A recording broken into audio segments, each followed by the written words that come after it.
അഫാനെക്കുറിച്ച് ഓരോ ദിവസം ഓരോ ന്യൂസ് കേട്ടുകൊണ്ടിരിക്കുകയാണ്. അവൻ പറയുന്ന കാര്യങ്ങളിൽ ഓരോ ദിവസവും മനസ്സിലാവുന്നുണ്ട് ഇതെല്ലാം അവൻ ചുമ്മാ ഒരു ദിവസം ചെയ്തതോ ഒന്നുമല്ല, അവൻ പ്ലാൻ ചെയ്ത് എല്ലാം ചെയ്തതാണ്. അവൻ്റെ ഉമ്മാനെയും മാമാനെയും മാമിയെയും അമ്മുമ്മയും കാമുകിയും സഹോദരനെ എല്ലാവരും ഇത്രയും ക്രൂരമായിട്ട് കൊലപ്പെടുത്തിയതിന് കാരണം എല്ലാം അവൻ്റെ പ്ലാൻ ചെയ്തിട്ടായിരുന്നു. എല്ലാവരോടും വൈരാഗ്യം ഉണ്ടായിരുന്നു. ഇതെല്ലാം ഇവൻ ഓരോ ദിവസമായിട്ട് ഇത് പുറത്ത് വന്നുകൊണ്ടിരിക്കുകയാണ്. അതുപോലെ തന്നെ ഇവൻ ജയിലിൽ കിടക്കുമ്പോൾ ഓരോ ദിവസം അവൻ്റെ അടവുകൾ കൂടി വരുവാണ്.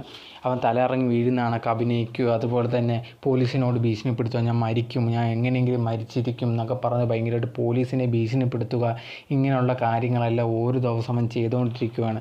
ഓരോ ദിവസം വരുന്ന വിവരങ്ങളെന്ന് പറഞ്ഞാൽ ഇവൻ്റെ അച്ഛനോട് ഇവന് ദേഷ്യം ഉണ്ടായിരുന്നു. ഇവൻ്റെ അച്ഛൻ നാട്ടിലുണ്ടായിരുന്നെങ്കിൽ ഇവൻ്റെ അച്ഛനെയും കൊലപ്പെടുത്താൻ വേണ്ടി ഇവൻ റെഡിയായിട്ട് നിന്നിരുന്നു. അതുപോലെ തന്നെ കടം വാങ്ങിച്ച കുറേയധികം ആൾക്കാർ കടം തിരിച്ച് ചോദിക്കാൻ വന്ന അവരെ അടിക്കാനും ഉപദ്രവിക്കാനും അങ്ങനെയൊക്കെയുള്ള കാര്യങ്ങൾ, അതുപോലെ തന്നെ മുളക് പൊടിയൊക്കെ കയ്യിൽ കരുതിയിട്ടുണ്ടായിരുന്നു അവരെ ഉപദ്രവിക്കാനൊക്കെ വേണ്ടിയിട്ട്.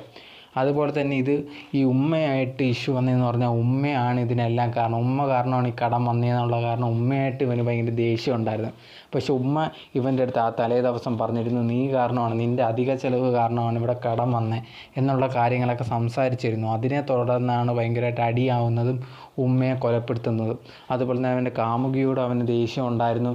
സഹോദരൻ, അവൻ്റെ ചേട്ടാന്ന് വിളിച്ച ആ ഒരു സഹോദരനോട് വരെ അത്രമാത്രം വൈരാഗ്യം ഉണ്ടായിരുന്നു. അവൻ ചുറ്റിക കൊണ്ട് അടിക്കുന്ന സമയത്തും ചേട്ടാന്ന് വിളിച്ച ആ ഒരു കുഞ്ഞിനോട് എന്ത് ക്രൂരമായിട്ടാണ് അവൻ പെരുമാറിയെന്ന് പറഞ്ഞു കഴിഞ്ഞാൽ ഒരു ചെറിയൊരു ക്ഷമ പോലും അവൻ അർഹിക്കുന്ന എന്തുമാത്രം ക്രൂരതയാണ് അവൻ ചെയ്തതെന്ന് പറഞ്ഞാൽ ഇനി അവൻ്റെ ഉപ്പയോടും അത്രമാത്രം ദേഷ്യവും കാര്യങ്ങളും അവനുണ്ടായിരുന്നു. ഉപ്പ നാട്ടിലുണ്ടായിരുന്ന ഉപ്പയും കൊന്നേനെ, കാരണം കടത്തിൻ്റെ എല്ലാം കാരണം അദ്ദേഹം കൂടിയാണെന്നുള്ള വിചാരം ഇവനുണ്ട്. പക്ഷെ ഇവൻ്റെ ഒരു ദൂരത്വം ഇതെല്ലാം കാരണമാണ്.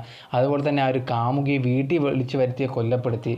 കാരണം അവനെ കുറേയധികം സഹായിച്ചിട്ടുണ്ടായിരുന്നു പൈസയുടെ കാര്യത്തിലൊക്കെ. പക്ഷെ എന്നിട്ട് പോലും അവളെ പോലും വെറുതെ വിടാതെ ഇത്രമാത്രം ക്രൂരമായിട്ട് കൊലപ്പെടുത്തിയിരുന്നു.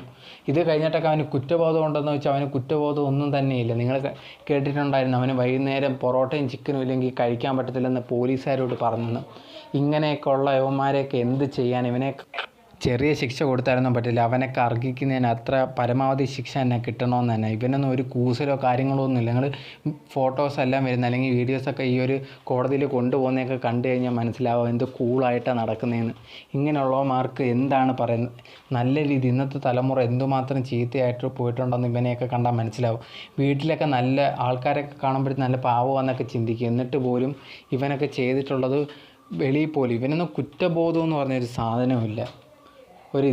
എത്ര പേരെയാണ് കൊലപ്പെടുത്തിയത്, എന്നിട്ട് പോലും ഇവന് കുറ്റബോധം ഇല്ലെങ്കിൽ ഇവൻ എന്താണ്, ഇവൻ ആരുടെ ഇതിനെക്കുറിച്ച് കൊല്ലുന്നതിനെക്കുറിച്ച് ഡിസ്കസ് ചെയ്യുകയോ അല്ലെങ്കിൽ ഇവൻ ഗൂഗിളിലോ ഇതിനെപ്പറ്റി ഒന്ന് സെർച്ച് ചെയ്യുകയോ ഒന്നും തന്നെയില്ല. ഇവൻ തീരുമാനിച്ചു അത് ചെയ്തു.